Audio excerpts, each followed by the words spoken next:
जी ने कहा कि अब मुझे ऐसी कथा सुनाएं। नारद जी कहते हैं, अब ज्ञानी हैं आप, अपना स्वरूप भूले हैं तो नहीं है। आप समाधि में बैठिए और समाधि में जो दिखे वही लिखिए।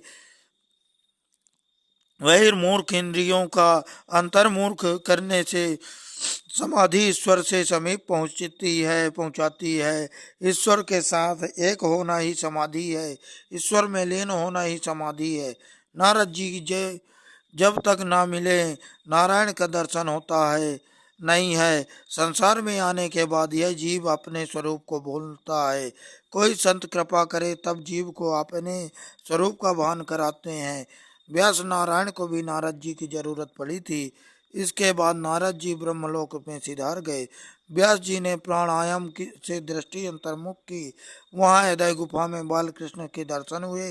व्यास जी को सब लीलाओं का दर्शन हुआ। व्यास जी को नारद जी ने स्वरूप का मान कराया। इसके परिणाम स्वरूप व्यास जी ने श्रीमद् भागवत कथा की रचना की। भागवत में एक तत्व ज्ञान भी बहुत परंतु है, इसका प्रधान विषय तो प्रेम है। दूसरे पुराणों में ज्ञान कर्म आचार धर्म आदि प्रधान है, परंतु भागवत पुराण में प्रेम प्रधान है, भक्ति प्रधान है। वाल्मीकि रामायण आचार धर्म प्रधान ग्रंथ है, जबकि तुलसी रामायण भक्ति प्रधान ग्रंथ है। वाल्मीकि जी को अपने जन्म में कथा करने से तृप्ति नहीं हुई। भागवत भगवान की मंगलमय लीला कथा भक्ति से प्रेम पूर्वक वर्णन करना बाकी रह गया। इसलिए उन्होंने कलयुग में तुलसीदास के रूप में जन्म लिया। कलि कुटिल जीव निस्तर हित वाल्मीकि तुलसी भयो, वेद स्वीकृत भागवत यह फल है। यह तो सबको विदित है कि वृक्ष की छाल तथा पत्तों में जो रस होता है उससे वृक्ष के फल में विशेष रस होता है। रसपूर्ण इस श्रीमद् भागवत कथा रूप फल का मोक्ष मिलने तक आप बार बार पान कीजिए। पिबत भागवत रस मालयाम होती, जब तक जीव को और ईश्वर को मिलन न हो जाए तब तक इस प्रेम का पान करो। ईश्वर में जब तक तुम्हारा लय न हो जाए तब तक इस प्रेम का रस पान करो। भागवत का आस्वादन किया करो, भागवत रस का पान करो। वेदांत अधिकारी के लिए मैं सबके लिए सरल नहीं है।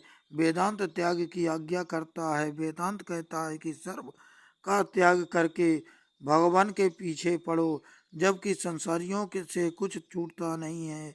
ऐसों के उद्धार के लिए कौन सा उपाय? हाँ, मैं उपाय त्याग कर सकूं ऐसा तो कोई हर्जा नहीं है, परंतु अपना सर्वस्व ईश्वर को समर्पण करूं और अनासक्त रहकर ही उसे भोगूं।